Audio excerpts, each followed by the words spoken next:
Welcome, everybody. My name's Claire Chancellor, and in today's episode, I've hit record on a coaching session with the beautiful coach, Jess. Jess and I have known each other for many years with our spiritual awakening series, our tarot lessons, manifesting, and everything in between. So, Jess and I already have a natural rhythm. But what I want to highlight to you is within this coaching session, the conversational belief change for Jess about having to prove herself and the loneliness that she's been experiencing to catapult her into that sense of confidence and empowerment about her projects and what she wants to put out in the world. That happened really fast. The turnaround for her was just incredible to witness. It's amazing to observe just in this short coaching session how quickly things have changed. I can only imagine the new doors opening to all sorts of possibilities for Jess now. So let's get started.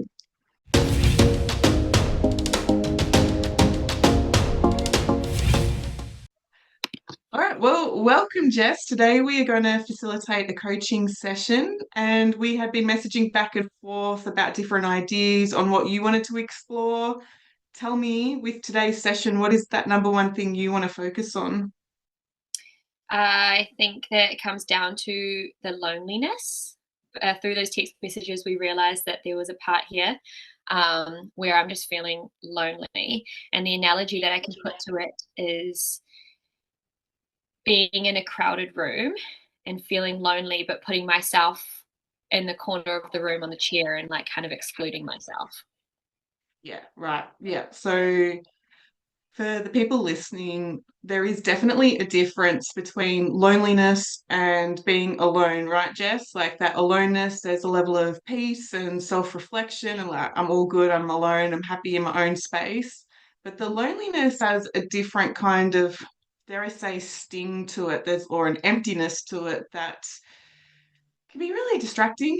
And when it spirals into our day-to-day world, it can make it very draining, very confusing, and you start to sort of pull on all the different kind of solutions. Maybe it's this, maybe it's that, and that's what was happening in our text messages, Jess. You were saying like, oh, maybe we work on money, oh, maybe we work on relationships, and then it was eventually I got this aha to say, hold on, what's holding all of these things up? And it sounded like we were coming back to that loneliness, as you said, being in that crowded room, but off to the side and what, not sure where you fit in or not sure how to connect, or how would you finish that sentence? Yeah, it's not allowed, it's closing my heart off. I know it. It's just closing my heart off and not wanting to go through, because through our text messages, I actually was thinking about it. I did some of the journaling prompts that you gave to me. And, I realized that it's that I have closed my heart off because I don't want to feel that brutal heartbreak again of whether it be the relationship, whether it be friendships, whatever it is, but I just don't want to feel that again. So I'm kind of like sabotaging myself. It's easier. And I love my own company. So I search for that aloneness a lot. That's why I think I put myself into the corner of the room. And I know that I I need and really want support. I figured that out with my inner child. But by putting myself out and closing my heart off, I'm not getting the support, but I'm not allowing that support into my life. Yeah, yeah, absolutely. And it's interesting with again, for the listeners listening in, I often say that anxiety anxiety comes up where something in the past has happened where the rug has been pulled out from underneath you. And so then the unconscious mind says, like, never again, I need to be on alert. I cannot have this, this rocky foundation. And so when we're working with metaphors, the unconscious mind loves the symbols, loves being able to find the solution through stories. And that's why stories are so, so powerful. And so when I prepared for this session, I asked Jess to come up with that metaphor because I heard a beautiful twist on my metaphor from Steve Andreas, one of an NLP person, if you're going in down that path. And he was saying that, and Connie Andreas, that what is your relationship to support when you are on the rug you are like trusting that you like your relationship to support is on the rug, like it's stable, and yet it's especially vulnerable because people can pull it out from underneath you. So when you make supportive connections, step off the rug, and then nobody can pull out pull that surprise out from underneath you. Does that kind of like, I don't know, I got full body tingles when I heard it, Jess. Yeah, my eyes started watering when I heard that. Yep, that feels right. Yeah, and it's just like, do you step off to the left or the right? But the unconscious mind really knows how it wants to be in this reality, right? So it's like, okay, somehow I've made an association when I'm all in, loyal, I'm on the rug with you, and so many times in my past I've had people pull the rug out from underneath me, and you'd think I would have learnt, get on the rug, Yeah. but it's a different thing. Let the support be there, but a different relationship to it. So when I bring it back to you, it sounds like you put yourself in situations and scenarios where you can be with people, and yet it's like the movie, people are going to, don't put baby in the corner, don't put Jess in the corner. What do you think is the advantage for you to be in the room but be in the corner? Well, a really big core value of mine is connection. So I want to try and tell myself that I'm doing that for myself. But I don't want to, I don't know, maybe master it. Like I don't want to like quite get it in too deep. So I want to have like a glimpse of it so I'm still getting it, but I don't want to like get in too deep. Yeah, makes sense. So the value of connection means, okay, I'm in the room, but then what I heard you say was like, then there's that buffer around the heart. I'm in the room connecting, but you're not like, people can't actually get, there's that self-preservation and like you're not getting any too much closer. And one of my favorite people, Crystal, had said, yeah, there's levels. You don't let people all the way in unless they've actually earned that, right? Yeah. I mean, what's coming up for you as we're unpacking this? I Yeah, there's so many examples that I have recently of where I've done this. I've been craving that like social connection. I've been craving the people, and I've been getting that. But yeah, I have been feeling really lonely because I've been going through like some challenging times, but I don't the way that I see it is maybe it's like the support going through the challenging times. I don't really want other people's opinions or advice if I don't like the way that I've seen them navigate challenges. So Yeah. I still love these people so dearly and I still want that connection, but I don't want that deeper connection of the support that I would like. So I think what feels like is missing is maybe that those people that I've been desiring for a long time, like maybe more in person, where I can the conversation feels just so easy and flowy and like Mm. recharging. I don't know. Yeah. It's just like minded. I don't Yeah. know. Yeah. Easy flowing. Like, yeah, there's that energy exchange, that collaboration. It's yeah. Well, I think we all want that. When we come back to your analogy, what happens for your whole sensory acuity when you take yourself out of the corner and put you in the center of the room? I feel seen. Shoulders went up. It was like, It's yeah, because I feel seen, but I don't know what of. Like I feel a bit too exposed or like a bit too seen, and like I had I had a wedding to like our wedding this weekend, and two of my close friends were getting married, and our friendship group from school that haven't been together in 10 years were finally together for the first time, and I love them so dearly. I feel very differently to I did when I was in school. I felt a little bit on the outer, now I feel more confident in who I am, but there's still that level of me that feels it's not even it's I don't think it's judged, but at the same time I do. Like I don't think they judge me from a mean point of view. I think it's um from a she's just different point of view. Yeah. And I know I've always been different. That's how I felt. I just have different views on life. I just have different and so that's where it is. It's like at the same time, I feel I love them so much. We had such a great time, but like putting myself into that room, into the middle, feels like, whoa. And I think it's, yeah, I think it's just like I'm a more of a one on one person where I could probably like maybe explain and justify everything about what I do and who I am and why.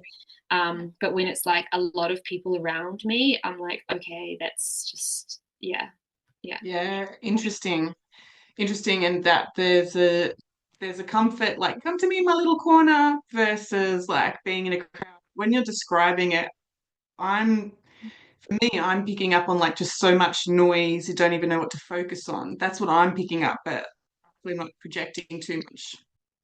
I think there's a lot of head noise that Yeah. Yeah. I oh was going right, to yeah, yeah, energetic, like even just that energetic noise, like don't know where to focus. There's so much, yeah, yeah, yeah, yeah, being in the yeah. center of the room. From my understanding with loneliness, especially working with, and we may have put the spotlight on this in the past, was empaths obviously so generous, so giving, wanting to just be there and help people so quickly that we often put our value into getting a bit of that back, that energy exchange, like, yeah, yeah, like that was helpful, like when you get that validation from somebody else. And so what I noticed with the common thread within empaths that the loneliness is felt when they're by themselves and they're not actually in somebody else's business. They're not actually getting that feedback that they're valuable, that they're worthy. And so then the loneliness kicks in because like, well, there's the emptiness, like who am I? What can I give? What can I do? Because so much of their identity is being a giver. How does that relate to you or anything coming up as I describe that? I feel like yeah, it's interesting. Something's been playing with my like the validation piece around me like lately. I've been noticing there was like an instance at work that happened and I think I noticed from that then I have been doubting myself and I have been looking for that external validation and asking people like did I do a good enough job or did I do good enough there. I know that a pattern or a limiting belief that I have worked on in different parts of my life is the whole am I good enough, like that I'm not good enough type thing. um and I actually do think that that might come back to this as well, like the crowded room of like I don't know, there's this part of me there's a part of me that know who I am, I love who I am, I know where I want to go, what I want to do, and I love other things that don't necessarily resonate with that, like people. I love other people that don't have anything to do with like my views on life and that. And I think there's like this conflict there. So when I'm in that, I feel that, oh, now this person who I know who I am and I know what I want, is that good enough? Yeah, let's drill into that. So with that, we got a need for external validation, but with that pattern playing out, the doubt, ooh, the needing the validation, all of that stuff. The first thing that comes to mind, how is the problem for you? Well, it's a problem because I feel like it takes away my confidence in who I am. Like I say, I know who I am. I love who I am, but like there's this, I don't know, this level of confidence lost in it when I am around some people. Yeah, some people, not all people. Yeah, When we go to the people that the confidence stays in check where you like it, what's that like? empowering. It's like it feels exciting. Like it feels very, very good. So if you take yourself back to a recent time when you were with somebody that like it was just full blown authentic Jess, and you drill into like that high vibe energy, the fun, the connection, the way that the conversation was flowing, what was it within you and your intuition that allowed that energy exchange? Oh, um, it like I feel safe. Like yeah, it was that like I don't, it's not even that I don't feel judged. It was more that I feel safe here. Yeah, yeah, Yeah. absolutely. When you think about that kind of safety, if we went into a bit of that submodality work, when you think about safety, do you have a sense or a picture of what safety is for you? We're talking about some modality work. I don't know. It just feels like feels warm. It feels like a heart. It feels red with a fire around it. Like Yeah. Do you get a sense of where that is in relation to your body? it's actually in my like diaphragm area. Yeah, yeah, that whole creative kind of space there. Yeah, it's actually Yeah, all over. Yeah. yeah. And so if we were to put that to the side for a moment and then think about, think of popcorn, think about a scenario where, yeah, you in the center of the room, the shoulders go up, like that's when we're protecting all of our vital organs and stuff, like, oh, don't get too close. If you take yourself back to time where there was that restriction in energy, well, let me get the question right. When you think about a scenario like that, what comes up for you in the way that the energy flowed? I can't think of a shape. It's almost like maybe like a cylinder, but it feels like blue. It also has that fire to it, but it's like blue and really cold. It's in like the very bottom of my tummy, and it's Yeah. Let's link into that for a second there and asking it, not you, what's the purpose of that blue cold energy? What's the purpose of that being in and around Jess? just it. I think like what I'm getting is that it's scary. Mm, It's like confusing. It's scary and confusing. Yeah. yeah. And we drill into and asking it, not you, what's its purpose for being in Jess? I think it just doesn't want me to feel Okay. confused or I've completely lost what even this is. What is the blue? What is the blue one again? I know they're labeled like that because I think you've unpacked a huge gold nugget there that you've got this blue cold energy, this cylinder of energy around you when you're in a space where all eyes are on you, you're exposed, that it's very confusing on where to put your energy, how to get that conversation to flow, how much do I give, how much can I ask for what I want? Is there I'm going off on that trail of energy there, but it sounds like that blue energy's there, uh, yeah, confused on which direction to go. Does that make sense to you?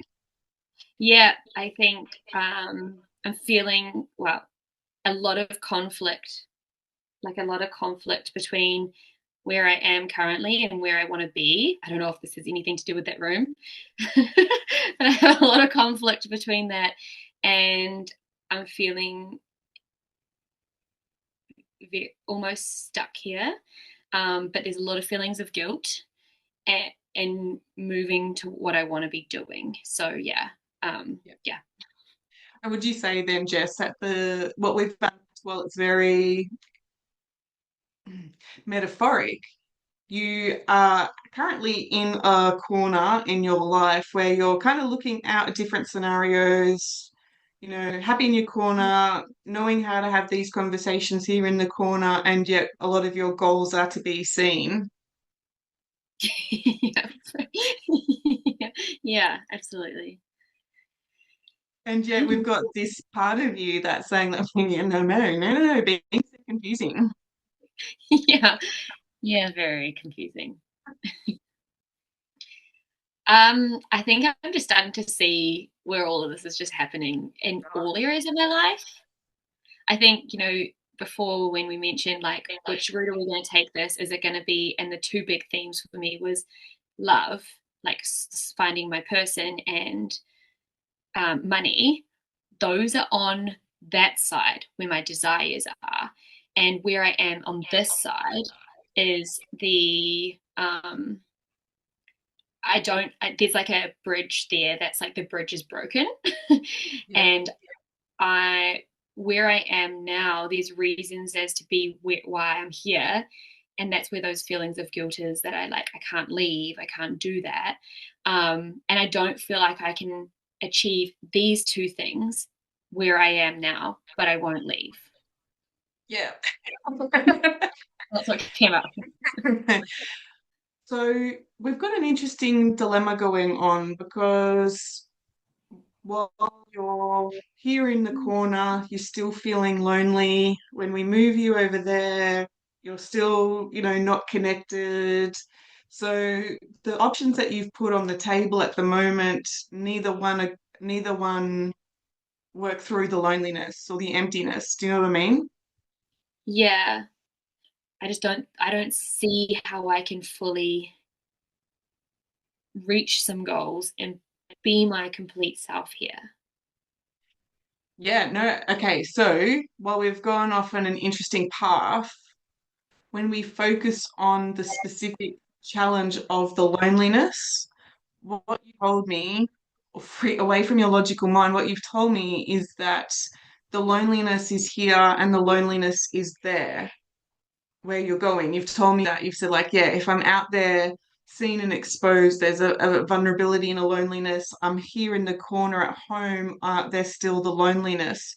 So my question to you is, if the loneliness is in both parts, then connection isn't the solution. What you've told us is that the loneliness or the problem that you're dealing with is that emptiness, the coldness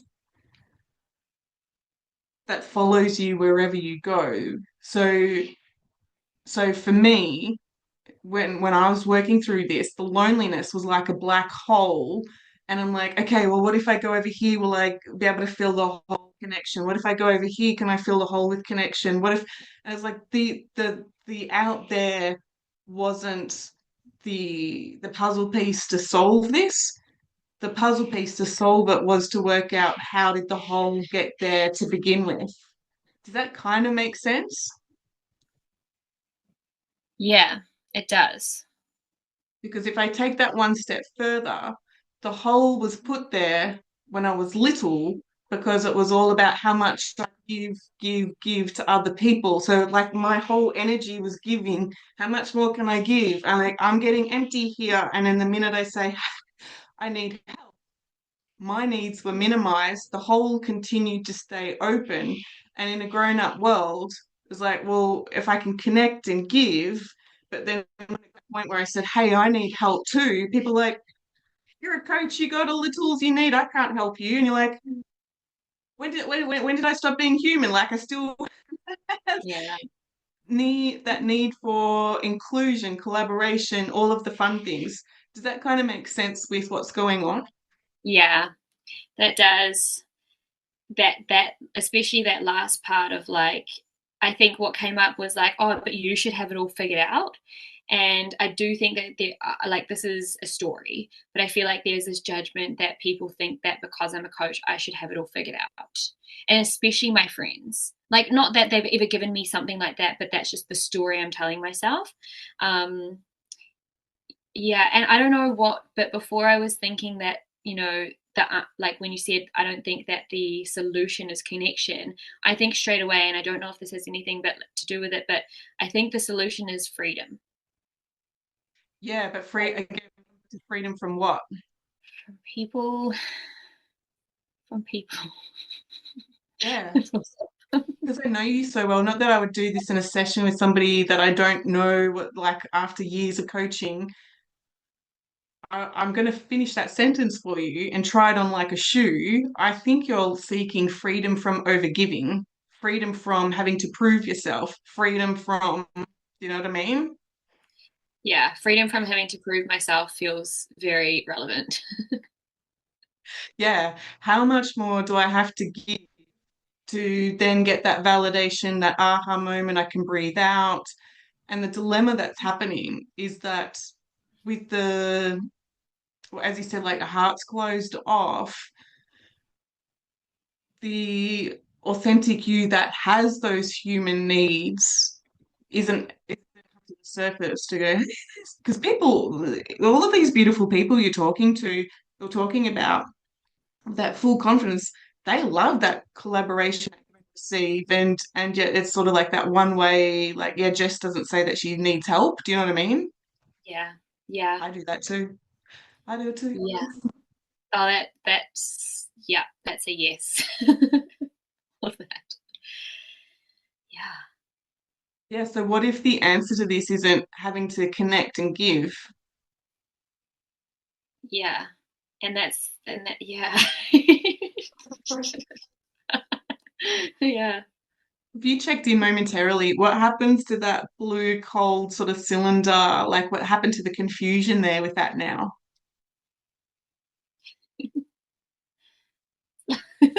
It's like it's almost like it's grown. This is so weird. It's grown arms, and it's like going, yeah, you got it. It's kind of like a battery with arms. Is there like an ad that's just in the beginning when I said I couldn't figure out the shape, but it's like a cylinder? It's like I think there's like an Energizer battery ad that's like got arms, and he's like, yeah, Yeah, and it feels weird because like the flame is like, well, it's like, if you put deep heat on me, it goes cold. That's what it feels like when I link into like this blue flame. It's like you're supposed to be hot or cold. Like even I'm confused. Like so, yeah, yeah. uh, if we checked in with that heart space of yours, with that full confidence, the empowerment, the excitement of connection, how does it feel about now? Almost like dialing down, discerning about the giving.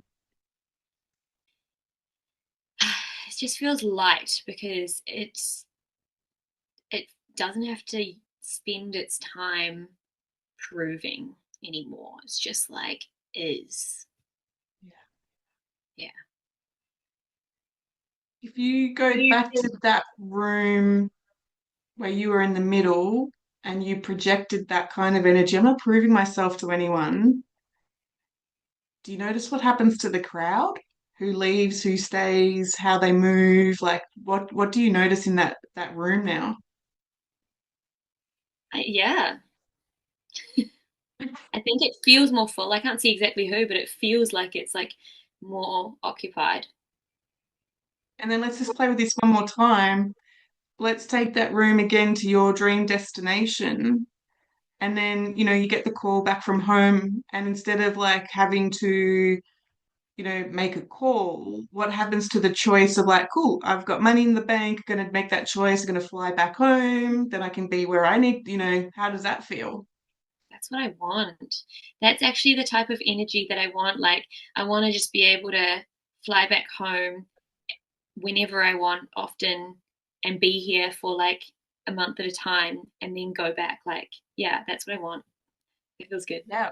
Well, from everything that your unconscious mind has told us, it means that you've just simply got to stop proving yourself. Yeah, I know. Yeah, it's yeah, it actually is a big thing. I do that a lot. I do prove a lot, prove myself a lot. Yeah. Interesting. Yeah, yeah, yeah.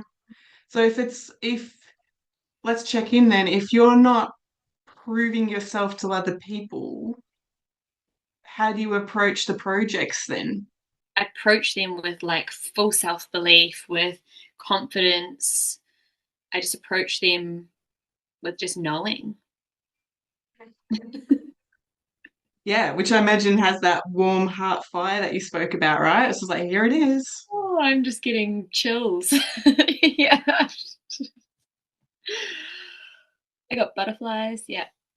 Yeah. Yeah. And while we could do a process, and I'm still happy to facilitate a process, what difference does this make if you took yourself into next week or in 2 weeks' time, projects are coming up, all of that creative energy. What difference does it make now to the loneliness? Well, I feel sorry, just processing in me right now. I feel it makes a difference because I can feel that I feel fulfilled. So there's no loneliness anymore. And it doesn't come from a place of what I think I've been trying to do, which previously was for, um, through distraction, like trying Mm. to not feel lonely through distraction. But this time it actually comes from like through I don't feel lonely because I feel fulfilled, like I feel whole. Yeah, yeah. Yeah. Tell me then, do you know anybody else that feels most of the time in their projects they work on? Yeah. I know, yeah, a lot of people. If you knew the strategy, the mindset, the beliefs, does anything sort of stand out about what they've been modeling?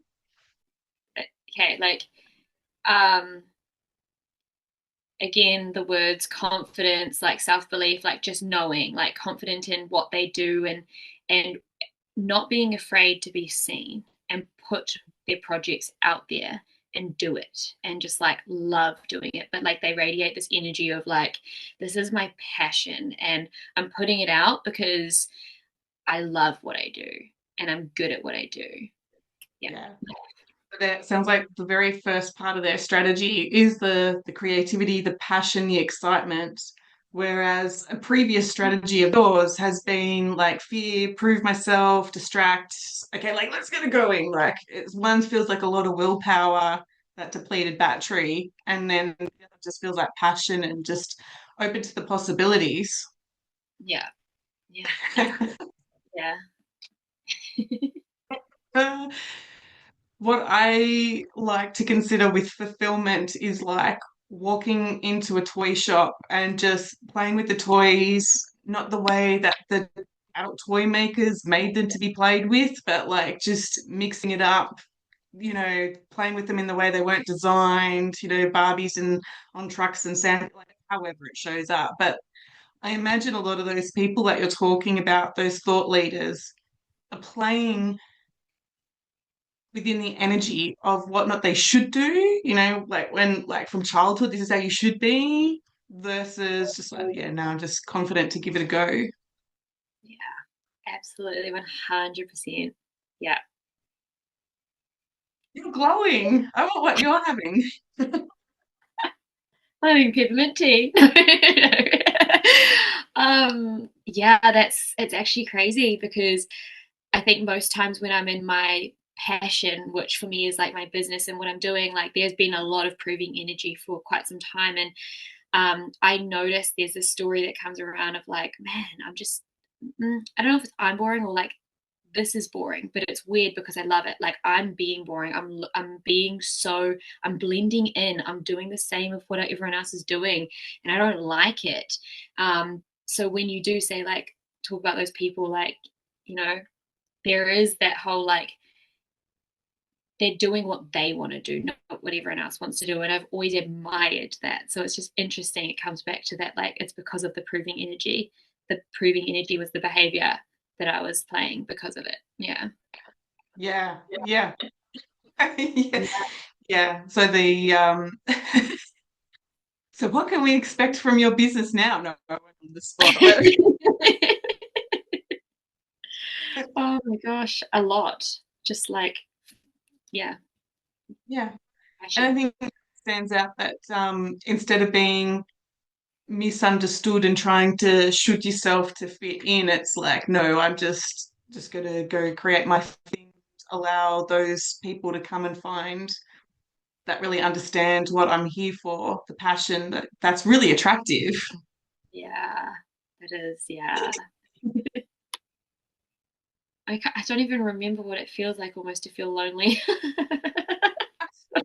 And that's that amnesia. I mean, I'm just being my humorous self, like gold star for Claire. If I could get you to not remember what the problem was, then you can't go back the way that it was. Funny because I think I was like trying to think about what there was and I couldn't. I was just like, I just feel so like I almost just, yeah, like you say, like glowing, like I just feel that radiating coming from me, like that passion, sorry, radiating from me right now. And like that clarity comes through of like, I know exactly what not to do and what to do based on what I want. Yeah, what feels lighter. Yeah. Yeah, yeah, moving forward. And that's cool. And it's really cool actually, because, there's this thing within me to like probably celebrate myself a lot more because, and yes, I've been noticing on like what I don't have. I know that. But I'm just starting to see also examples in my life recently of where I have been doing so well and Yeah. have been having that. And I wasn't focusing on that or like celebrating that or acknowledging it. But there's actually so many like little places that I can see I've already been working towards this non-proving energy. And I think it's even just like thinking, how I said earlier, back to like this friendship group being back together after 10 years. And back then, I've always known I was different. But I think back then I tried my best to fit in. Whereas like now, I'm more that this is where the conflict has come up because I still want to go towards what I want. Um, Yeah. and I just don't have to worry. Yeah. Yeah. Yeah. But this time, when you're with your friends, instead of that very subtle, like, do I fit in, the doubts, I'm different, it's like you're not needing any validation from them. They're like, Yeah. yeah, we love you with all of your quirks. And it's subtle, unconscious, and people will say, oh no, that's not what I'm doing. But on some level, it's like, yeah, I'll go hang out with you and then mirror back to me that I'm worthy. And now it's Yeah. like, okay, I'll just be with you and I'll mirror back the fun that we're having. Yeah. 100%. No, this feels very good. This feels clear. Thanks, Claire. Anytime, Jess. Well, knowing that your whole body, look at me, I've got my tarot cards are just playing and shuffling. We've got the Nine of Cups here. We're both tarot girls, and for anyone who's unfamiliar with tarot, that means that the cups are all lined up. There's that emotional fulfillment, and thank you, Spirit World, for coming in and playing and dropping in that clarity because clearly you've been asking for it and manifesting and was like, hey, Jess, do you want to hit record? And like, not that I'm the answer, but you're attracting in the answers when you're willing and ready for them to come in. Yeah, 100%. Oh, it feels good. For anybody who's listening, this is when the clients like neural pathways and the unconscious beliefs, like we've been doing a lot of conversational belief change and fidelity work, all sorts of different fancy stuff. And you can see that in a very short pocket of time, things pivot very quickly when you've got the right question. At no point have I given Jess any answers. It's just the right question to draw out, well, like trying on shoes. What about this? What about that? And then when it felt right, Jess is just like, cool. And the healthiest thing to do right now is just to let Jess go and integrate and journal or walk or whatever she needs to do to then allow the new possibilities to start to stream in. So lots of fun, Jess. Yeah, thank you. This has been so fun. I kind of came on expecting like I was feeling really heavy in the beginning, and I was expecting all these tears. I even warned you. I was like, just in case there's a lot of tears, but this is really fun. This is like just lightning, lightning, enlightening. Yeah, one of those big fancy words. For everybody listening, thank you, and I will talk to you soon. Bye, everybody.